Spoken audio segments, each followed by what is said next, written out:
Hi, everyone, and welcome to our webinar, Exploring the Benefits of IT Staff Augmentation Insurance in Mexico by NearContact.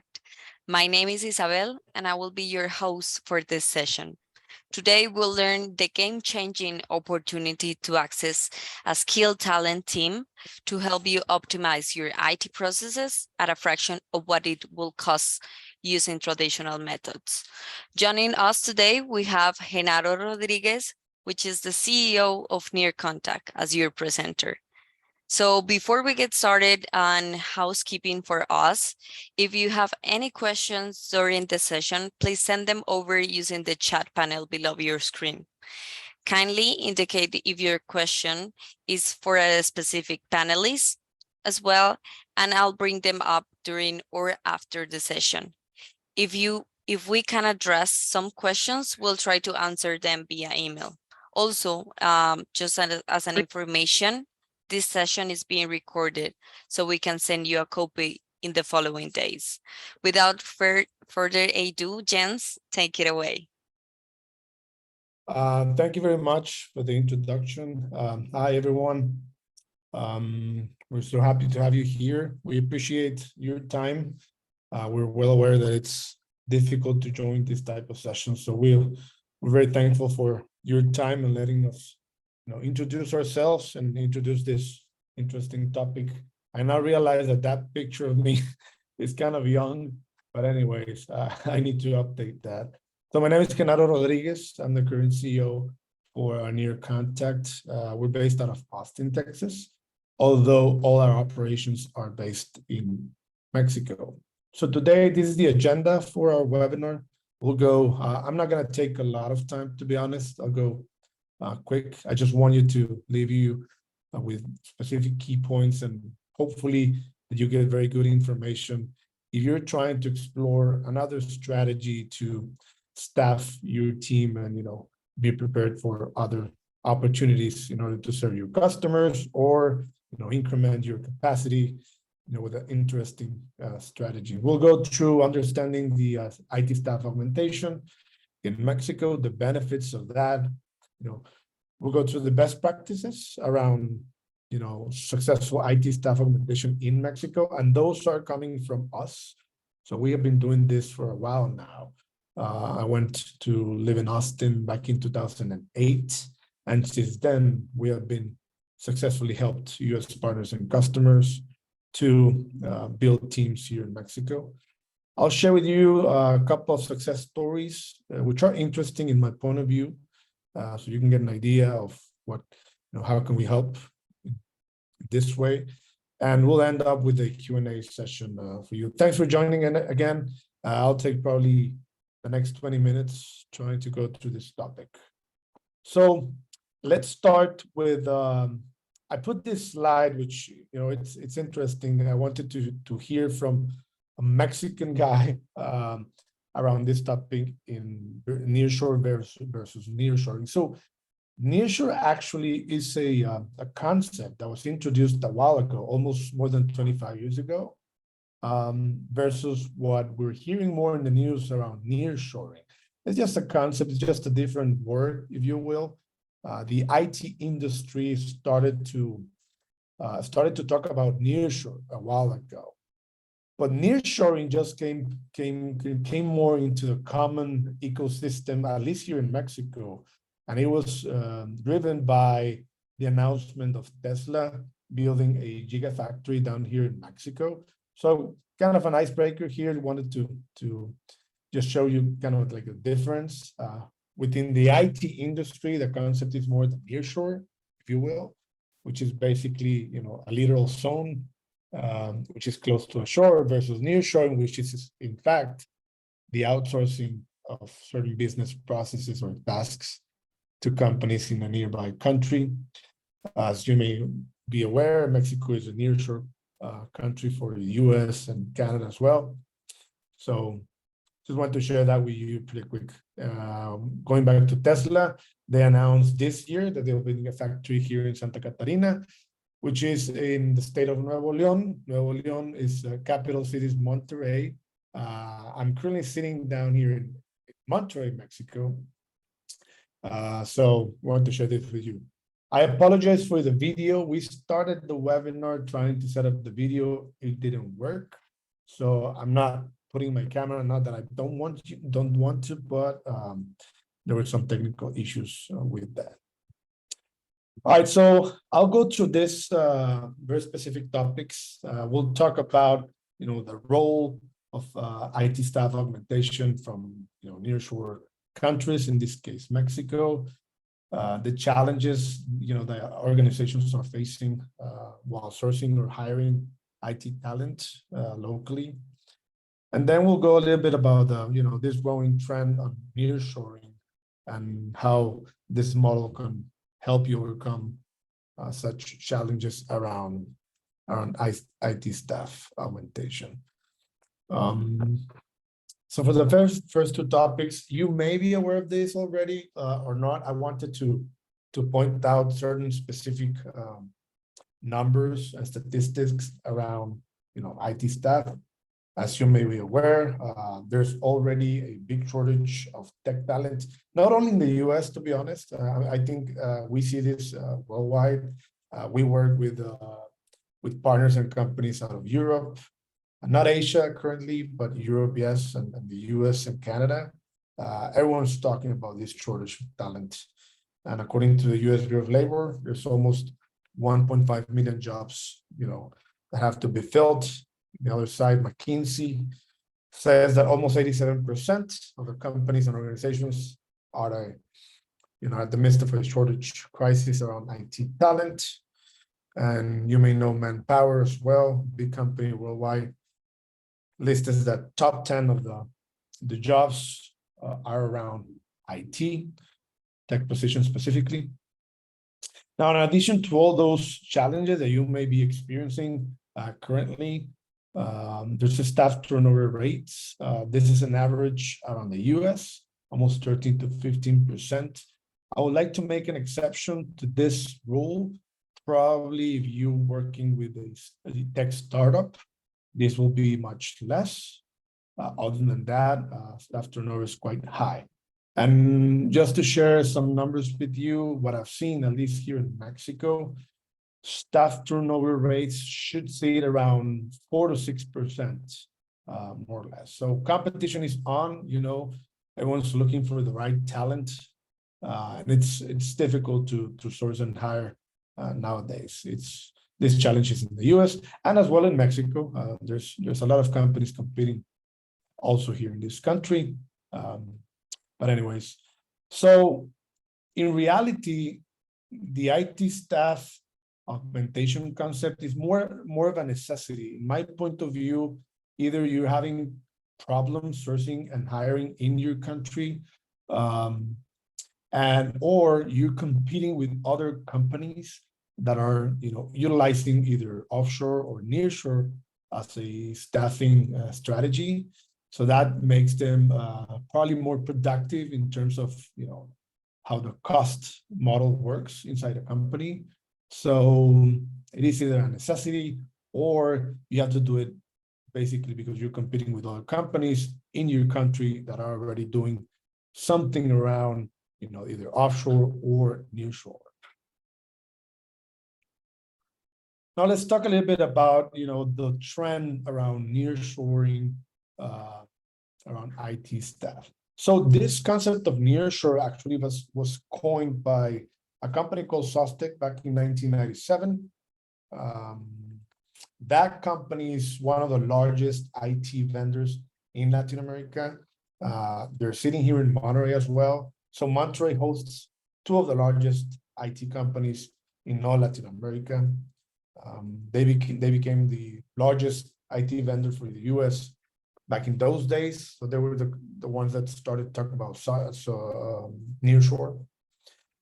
And now what started to happen is obviously, technology was advancing, communications as well.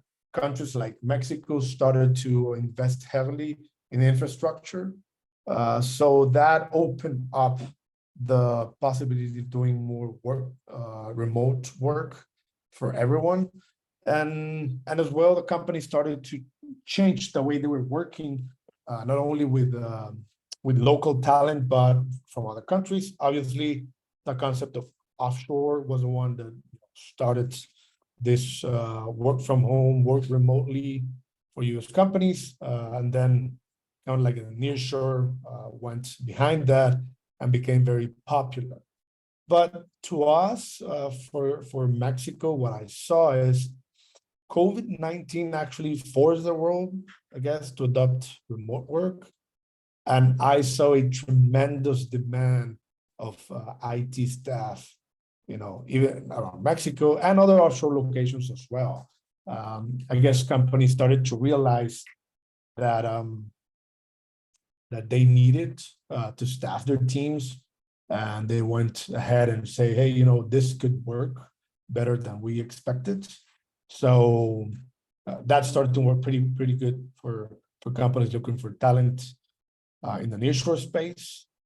And why Mexico? The reason we see Mexico as a very critical player in this topic is Mexico is one of the largest countries in Latin America. We have very close relationship with the United States. It was called the NAFTA before. Now it's called the USMCA, which is the agreement of trade, commerce between these countries. Our political ecosystem, presents a low risk, the US. And specifically for IT, there's a very interesting number. Between 2022 and 2026, Mexico will generate approximately $181 billion around IT services. So that's pretty impressive for our economy. And what I always tell my partners and customers, when you start to explore the idea of staffing your startup or staffing your team, if you work for a medium or large corporation in other countries, in this case in Mexico, you immediately became a very good option for IT talent. We have talent in Mexico, senior engineers looking for opportunities.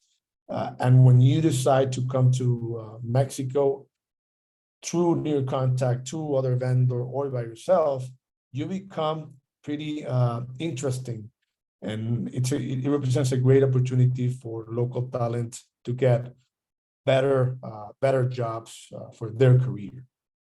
In my case, what I've seen is Mexican engineers get excited when they understand that their next challenge will be related to a US project or having a relationship with a US company. They become more engaged. They inspire to work for projects like that. So it's very interesting when you take that decision. Some facts about Mexico. Quick here, why Mexico? Other than Brazil, which is a very large economy, Mexico is the second one in terms of volume of engineers working for IT. Currently, we have around 226,000 IT workers in Mexico. You will get an accent while in their speaking, just like myself. I do have an accent when I speak English, but a good data is that at least half of the workforce in Mexico has had an experience with the English speaking, either with a project or at their school. So that's pretty impressive. And it is reported that almost 35% or so of the workforce for IT has an intermediate level. I once talked with a customer that made kind of an investigation.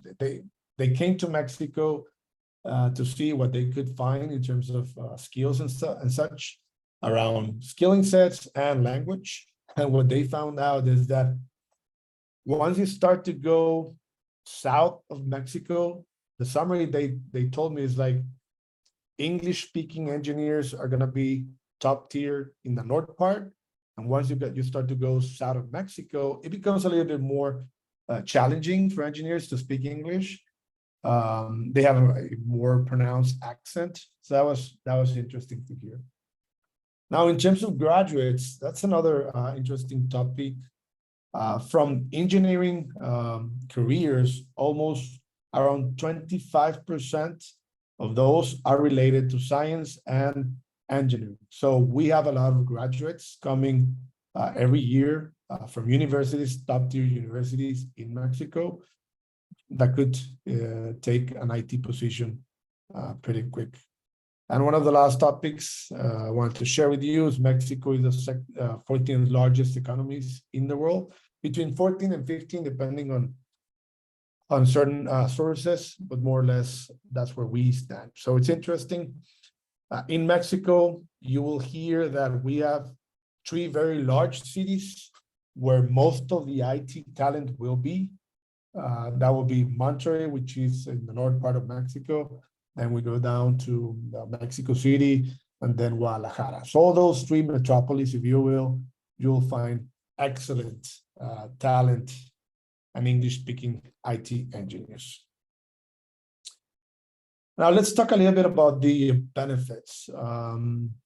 There's a lot of benefits when you decide to try this strategy.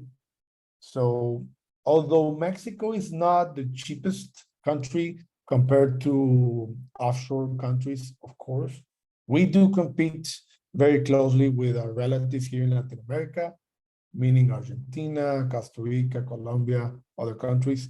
Mexico presents a very interesting cost-effective position for IT staff augmentation. And one of the reasons is obviously our economy. But apart from that, we're very close to the US. So in my experience and with our customers, sometimes they want to just come and visit the team, share the culture and be close to the team. We're pretty close, so that's kind of an added benefit. So proximity, that's another benefit. And obviously time zone. At the most, compared to Eastern time, for example, we're 2 hours behind, depending on which, either if you're East or West. Our schedule, it's just 2 hours from where you're working at. Another thing that we mentioned quite regularly is cultural affinity. I came back from North Carolina just yesterday. We are different countries, obviously. Mexico and US is different, but the way we do business here in Mexico is very similar to what you find in the US. Obviously, that helps from a business perspective. But for the most part, when we mention cultural affinity, to me, is that you can find engineers in Mexico that understand your business. You're aware that when you're trying to build a project, you need those analysts that understand the business and, bridge that gap between the business side and the technical side. So you will find very good analysts in Mexico that can help you bridge that gap between business and the technical aspect of your project. We're very flexible. As in any other countries, we can build contracts that are very flexible for your requirements, and we can scale. Now, when we talk about scalability, I've had this question before. Sometimes I talk with companies that want to build a large center here in Mexico. And what I always tell them is, let's dig into the skill set that you're trying to build in Mexico, and then I can let you know, how quick could we build that team for you. Sometimes they want to be very aggressive and build that extremely quick, let's say 3-4 weeks. Others come with the idea that they want to build a team in the next couple of months. So it really depends on how large you want to build your team here in Mexico. And we can certainly guide you to the challenges of building such a team. But we're pretty flexible. and obviously we can scale pretty quick. And when you use companies like NearContact, so NearContact is a US-based company owned by a group of companies in Mexico. So the brand of NearContact, we use it as a business face front, if you will. And you have better time to market for sure, because we help you, avoid the common pitfalls around, building and hiring here in Mexico. So we can be pretty quick when you're into nearshore. And then you'll have enhanced productivity. Obviously, we're close to the US. Infrastructure here in Mexico is pretty good. A lot of engineers now are working from home after pandemic, but most of the cities here in Mexico have a very good infrastructure in order to communicate with your team. So that's interesting. I'm going to move ahead and talk about what we see, and this is a lot of my personal opinion and my team's opinion around what you need to see when you're building a practice, with a team in Mexico. We can start as small as one resource, if you will. In our past, we've done that. We start very small and then we go from there, growing your business. But overall, these are the kind of like the 6 steps that you need to be aware and try to be skillful in order to engage with a partner here in Mexico. First of all, my suggestion is you need to understand which tasks and skills you're willing to outsource or build in another country. My personal point of view is that it helps for you to have your core competencies in-house and then look from the inside to the outside in terms of skills to build your team. So as long as you keep your most proficient technical skill guys in the team with you, or let's say it could be PMs, or it can be your business leaders. Obviously, those are kept in-house, and then you go from there. You need to be obviously careful while you pick your partner and take care of all legal matters. Our contracts are pretty widely accepted. Much of the time, we provide a contract, but I'll say probably 50% of that comes from our customers. They want to be the leaders in terms of, this is the contract that I want to sign, and most likely we'll go ahead and sign your contract. In our case, it's pretty straightforward, because when you engage with your contact, you're dealing with an English contract that's based in the USA. On top of that, we put corporate insurance, so it's pretty straightforward for you in those terms. Now, number 3 is interesting in terms of, and that's how I wrote it, define a well-executed job offer strategy. My suggestion is that your partner needs to explain to you the ecosystem in Mexico. They need to go through certain specific information about what's happening in Mexico. Because in Mexico, we have a lot of competition already, and we need to define a well-executed job strategy in terms of, how much are we going to be paying for such skill set and added benefits, if you will, in order to be a very attractive offer in the market. So your partner should guide you on what needs to be offered out there in order to get the best talent possible. So once we define that strategy of what we're going to be offering, the next would be, we need to understand your technology architecture, rules, processes when a team is going to be working for you. So that's pretty straightforward. You're the leader, you tell us how you work, and the team will follow. Obviously, be very open around communication and collaboration with your team. In the past, I've seen everything when it comes to US partners and customers. Point number 5 and 6 are very they could be written in a single sentence. managing and engaging your team. So you have to be very open. You have to be very engaging. In the past, I told you, I've seen everything. Customers that don't come to Mexico, everything works remotely.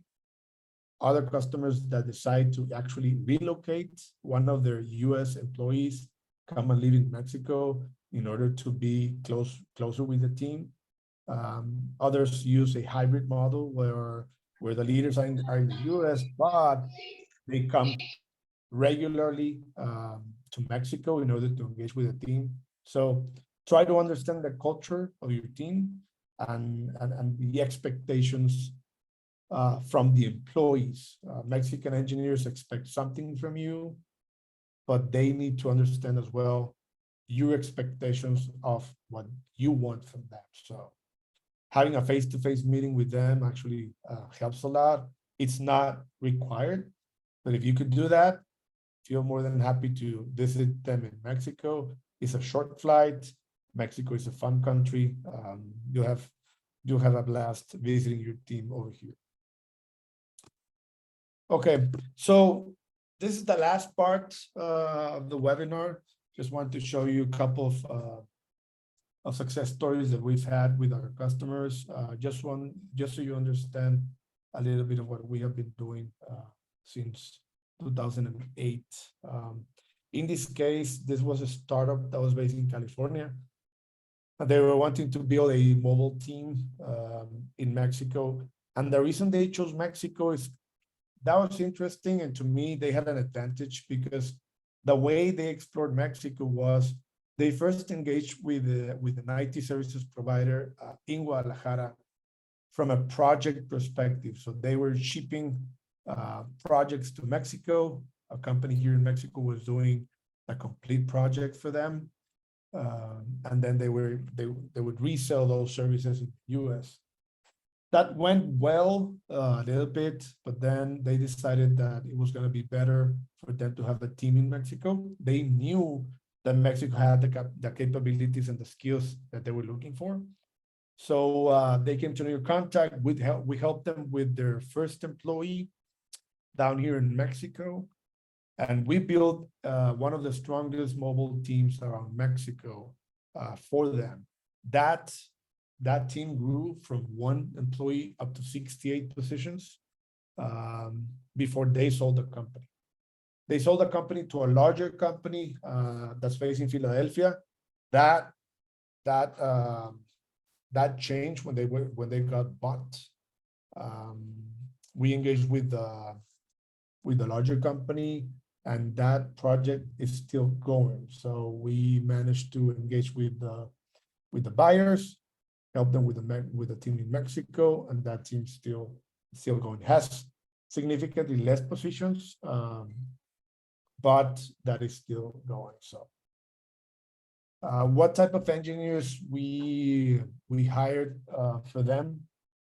We included web developers, mobile developers, UX UI, testers, and PMs. And actually that evolved into more larger skills like office managers, country managers. So it was a full-blown team for them. This other case, that was interesting. This was a company, well, it is a company based in Bloomington, Illinois. They were trying to source their team with in a more flexible way. They realized that they had a large bunch of engineers in the US that were not tied to billable projects. So they started asking themselves, how can we build a better sourcing and hiring strategy in order to lower our bench of engineers? So they talked to us. They needed a bunch of skills that they were going to be using for temporary projects or full-blown projects. So they came to us. We started to hire for them software engineers, testers, even tech support engineers in such case. They wanted to be in the same time zone, obviously a bilingual team for them. And they started to hire to us to build that team in Mexico to serve their current and future projects. And this was funny because when they started to hire, the team, they started to realize that they could use those engineers to fill US positions. So they were not hiring only for their internal needs, but what ended up happening is that they started to select the best engineers that they were finding here in Mexico and bring those engineers to the US under TN visas to fill positions with their customers. This was an IT company. And it was interesting. So we helped them hire here in Mexico. They will do the interview process for certain skills or whatever.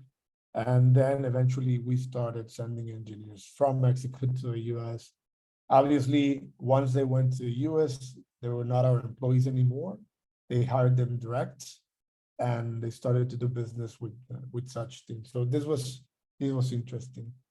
I had another story which is kind of related with IT, but it was not IT specifically. We built an RPO operation here in Mexico. So basically IT recruiters finding engineers in the US to fill US positions. So that's another interesting team that we built for other companies. So now we're gonna go ahead and open up our QA session. I think this is more than enough. Hopefully you enjoyed some of the tips and suggestions that I did. So feel free to ask any questions. I'm open to that. Thank you very much. Thank you so much, Genaro, for this presentation. So for this moment, we will open this time to answer the questions that you may have. So please write them down below in the QA box we have. Well, here I'm seeing the first question we have, which is, how do you ensure your IT staff possesses the technical skills and expertise to handle diverse clients' needs? Great question. Thank you for that. Let me go ahead and try to explain. So the process works, it can be as complex as the customer requires or not. In our case, we have followed different processes to ensure that the engineers have the technical skills and expertise to handle the requirements. First of all, we have a lot of experience recruiting in Mexico. I mean, my recruiting team here in Mexico sits all over Mexico, so we know where to find the right talent, plus the one that we have in-house. So we start with your typical general interview. They go through a technical interview as well. Depending on the skills, we use different teams inside our own team that makes sure that they have the right technical skills for the position. But what happens next is that we engage with our customer and they undergo their own interview and skill set process, if you will. I mean, we can go as deep as having a very deep technical exam, for example, just to make sure that we have what we're looking for. And typically our customers engage with all the candidates before making a decision to hire or not. So it's a pretty deep process to make sure that they have the right technical skills. And our customers typically have their own process as well. And we follow that as well to do a double check, if you will. So that's what we do. And sometimes, we have requirements for certain technical skills. If we already know an engineer that has the right skills for that, we'll use our in-house team. Just so you know, here in Mexico, our team within the company, we have more than 650 employees down here. But we have a lot of skill sets ready to fill positions. And so if we know that someone has the right skills, we'll immediately introduce that to our customer and go from there. Thank you so much. Well, we have another question, which is, What's the minimum amount of resources that needed to be augmented to tap into an insurance service? Okay, thanks for the question. So we can start as small as one resource. What I would like to add is with some customers, we engage in different type of conversations. So when we talk about IT staffing, we can staff starting from one position.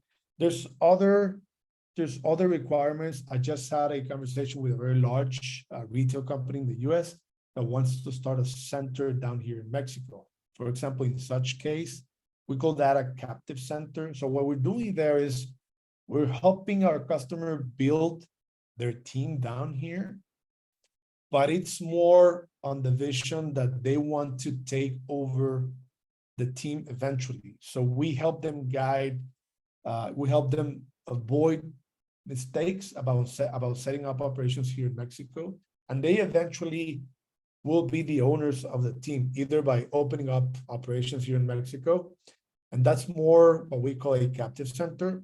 In that case, I've seen that they start with a minimum of 10 positions that they want to start with, and when they go from there. So when it comes to staffing, you can start with one. When you talk about a captive center, a center of excellence that you're trying to build over here, typically companies start with 10 positions. Okay, we have more questions here. One is, can you elaborate on how will it look like for a customer to start working with NearContact?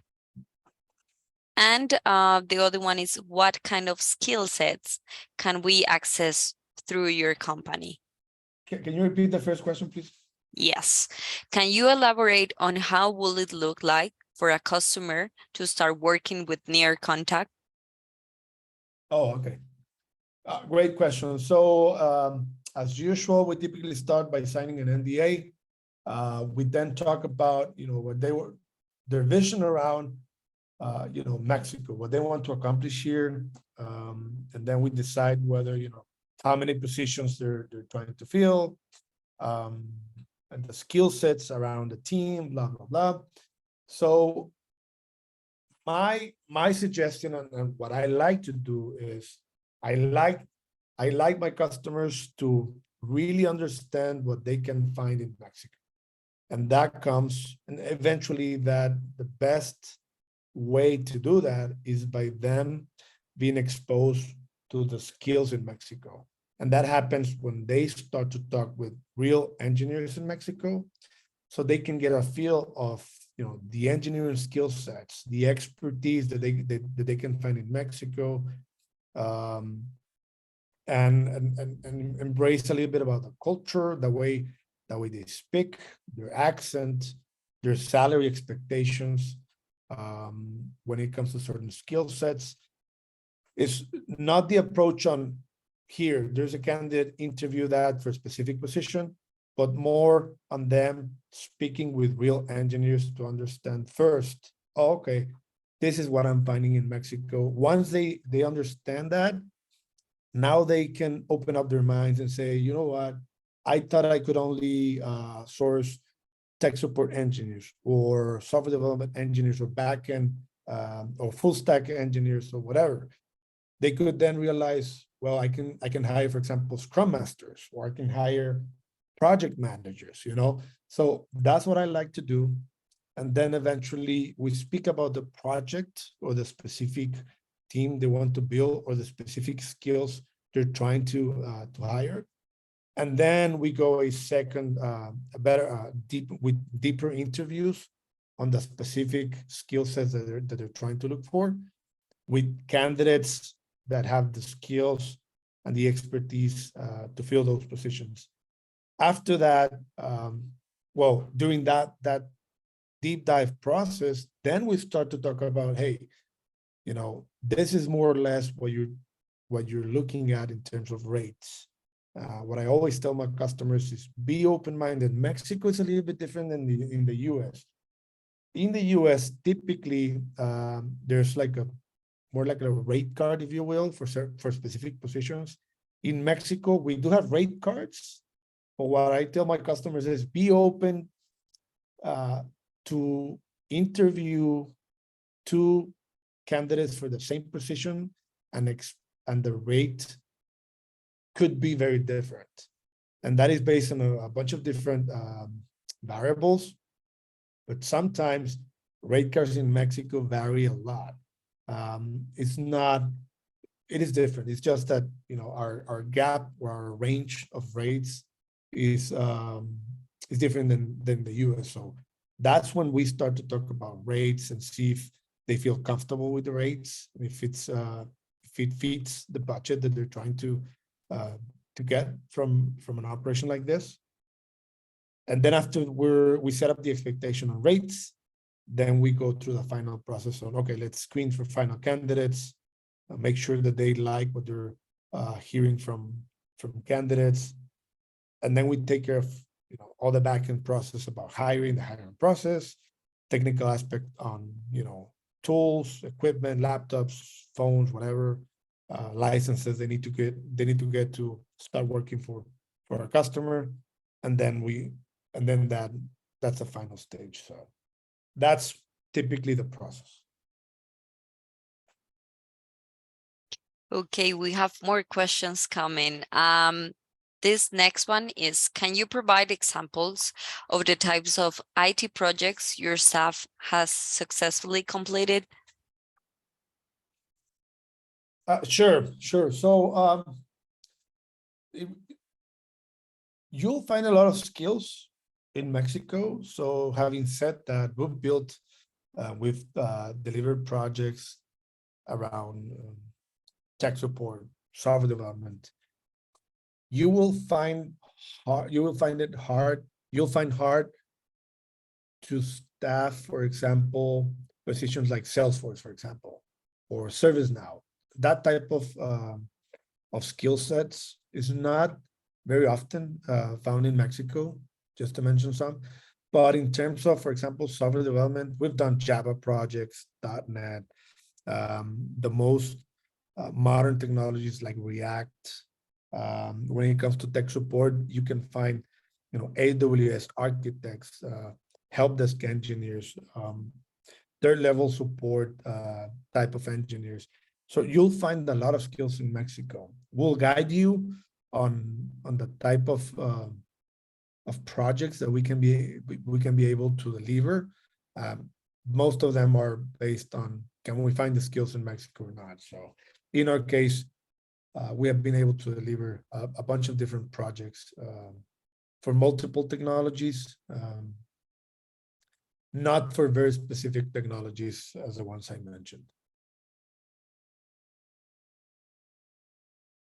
Okay, another one is, can an IT provider like ourselves hire resources through NearContact and assign them to work for our customers as if they were on our regular team? Right, that's so to me, that would be kind of like a white label type of deal. It's very common. In fact, I would say 90% of the time, the teams that we source in Mexico for our US customers end up having, you know, the name, the colors, the culture of our customer. They end up having our customer's email address to interact with customers in the US, for example. So almost everyone, you know, understand that a team that we're building here in Mexico is for them.